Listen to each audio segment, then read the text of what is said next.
pueden leer.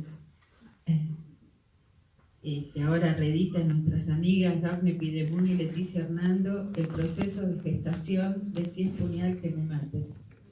El libro que Inés Manzano se decidió por fin a publicar en 2011.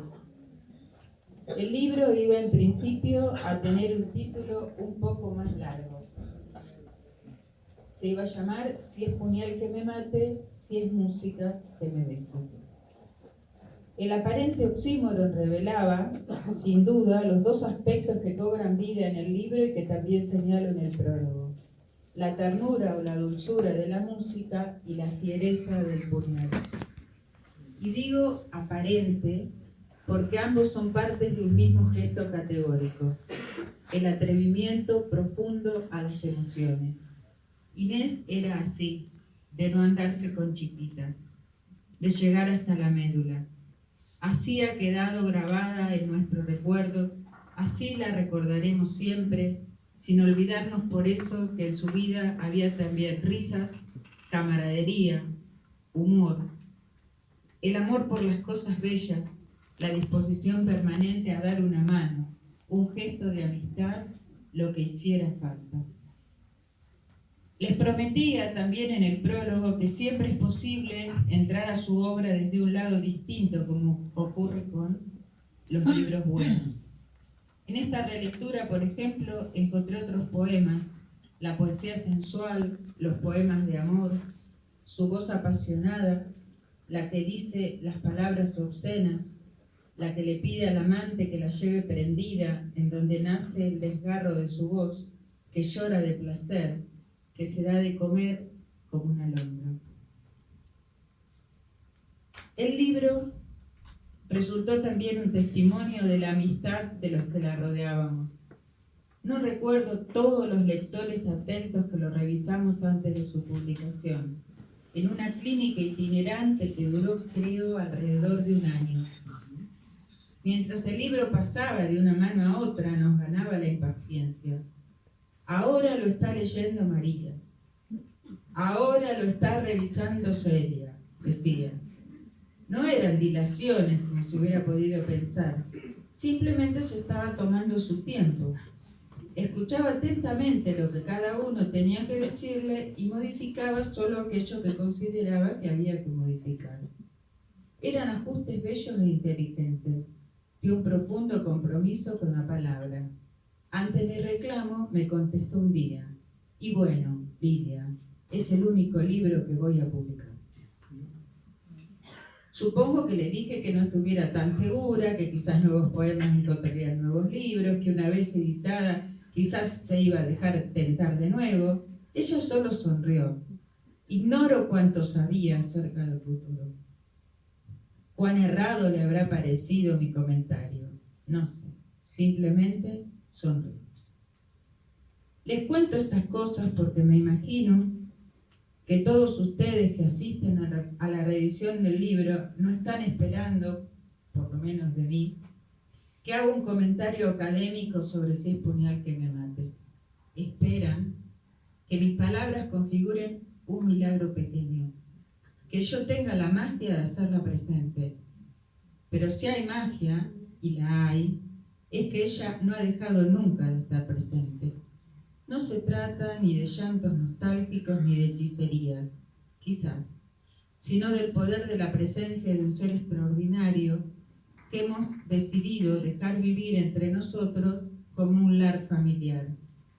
Recuerden, y si no le pueden preguntar a Alejandro Méndez Catereo, que entre los dioses romanos, además de los públicos, existían los dioses familiares, que las familias colocaban en lugares accesibles de la casa para que todos pudieran verlos al pasar.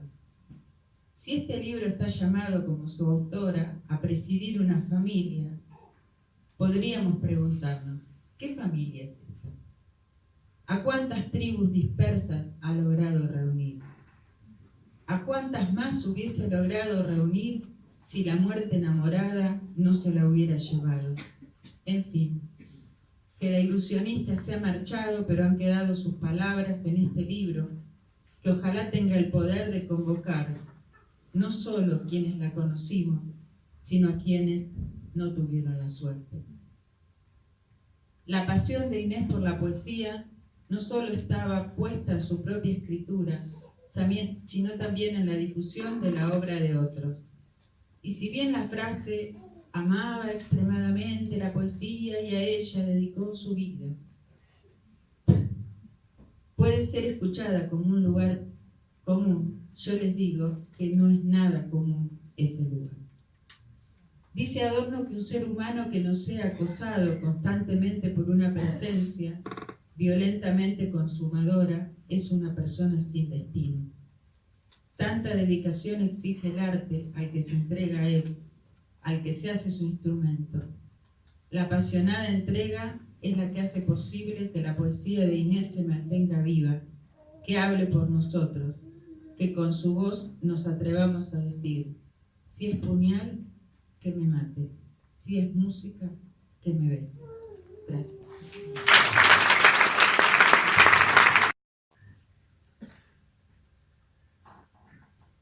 El comienzo de mi libro El testigo lúcido, sobre Alejandra Pizarnik, escribí: como casi todas las poetas de mi generación, la comencé a leer después de su muerte. Para mí, ella fue y sigue siendo solo una escritura. Esta frase, puesta al inicio mismo del largo ensayo que le dediqué, podía leerse como justificación.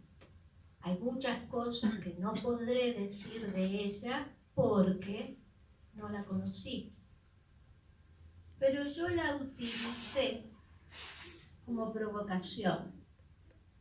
Precisamente porque no la conocí, mi lectura estará exenta de contaminaciones. Se ve bien que quise hacer pasar la carencia, ese algo que no me tocó vivir, por una ventaja. No es el caso de Inés Manzano. A Inés la conocí en la UBA en 1997. Ese año, al terminar un seminario que había dictado ahí y que se titulaba justamente Melancolía y cadáver textual en la obra de Pizarnik, ella se me acercó al final y dijo textuales palabras: si alguna vez necesitas algo, cualquier cosa, aunque sea que alguien te acerque un café, contá conmigo. Me reí, claro, y hasta la amenacé con tomar su ofrecimiento en serio. No me acuerdo cómo siguió la conversación. Sí recuerdo, en cambio, que al año siguiente la llamé para pedirle ayuda con la digitalización de los textos inéditos de Susana Tenor que habían quedado en mis manos y que me disponía a publicar. Aceptó enseguida y, sin que ninguna de las dos se diera cuenta, al menos yo no me di cuenta, nos hicimos amigas. Quienes me conocen saben que no soy muy sociable, pero la perseverancia, la integridad y la entrega incondicional de Inés arrasaron con todas mis defensas. Compartíamos muchas cosas. Las dos éramos mujeres, pertenecíamos a la misma generación, nos habíamos separado, teníamos hijas, compartíamos una historia de militancia política y sobre todo amábamos eso que atemoriza y salva en la poesía. A la escritura del poema y también a difundir las voces que nos parecían relevantes. Yo traducía, Inés organizaba interiores. Le dedicábamos horas, esfuerzos, un tesón un tanto exagerado. La asistencia perfecta de Inés a todos los ciclos de poesía de la ciudad en esos años son una prueba. Esa fidelidad a los ciclos, aprovecho para aclararlo, no implicaba siempre aprobación. No todo le parecía bien. De hecho, la impacientaban como a mí o más, lo cual es mucho decir, las modas un tanto horripilantes que se imponían en la política y en la poesía de los años 90. Cuando me fui otra vez a Nueva York en el año 2000, volvió a ofrecerme ayuda. Y así empezó a cuidar literalmente de mi casa y de mis cosas. Una suerte de eslabón entre el adentro, que ahora era suyo, y el afuera, que era mío. Inés se transformó en la primera persona que veía al llegar y la última que veía antes de partir. Fui muy afortunada.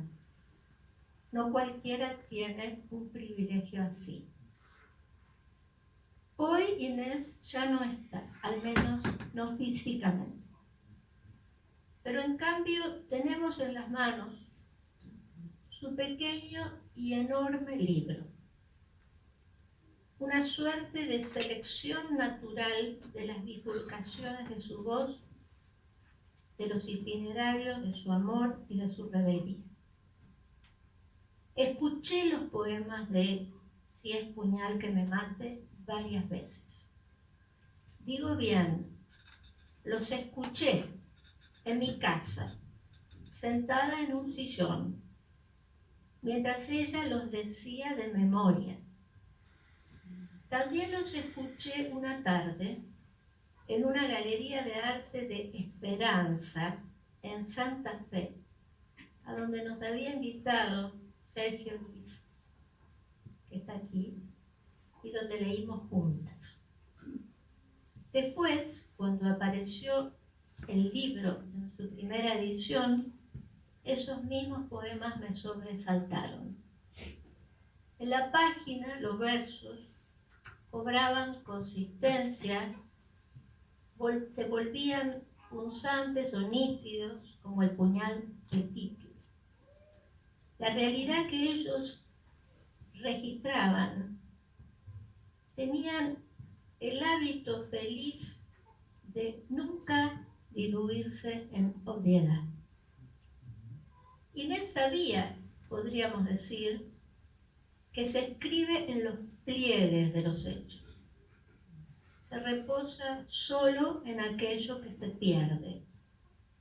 Se busca la alegría, incluso y sobre todo, en lo imperfecto. Tantas imágenes sencillas o sencillamente impresionantes. Yo guardaba las cosas que decía la hilera de tus pasos, su caricia de avena entre los utensilios. Y todo para que los poemas se embarquen en su dicción compleja en un viaje paradojal hacia ningún lugar reconocible. La matanza o Samotracia da igual. De ahí su alto silencio, su camino cosido por la bruma, como un dobladillo, en busca de la serenidad que no es otra cosa que la música interior. Dice el poema Premonición. Pienso, nada no puede suceder. Entonces una violeta nace y el mundo tiembla. A eso lo llamamos entender que la zozobra y la sed constituyen un don, el sinsentido y el desvío algo por lograr, la pena una promesa. Podríamos decir también anhelo no de estar, sino de ser. Deseo de que debajo de la puerta del yo, que es lo único cerrado, pase la totalidad del mundo, incluso la altura de la fronda esmaltada del pájaro sagrado. Inés habló de la avaricia del lenguaje. Tenía razón, nada más importa. Ella sueña, nosotros inventamos que ella canta.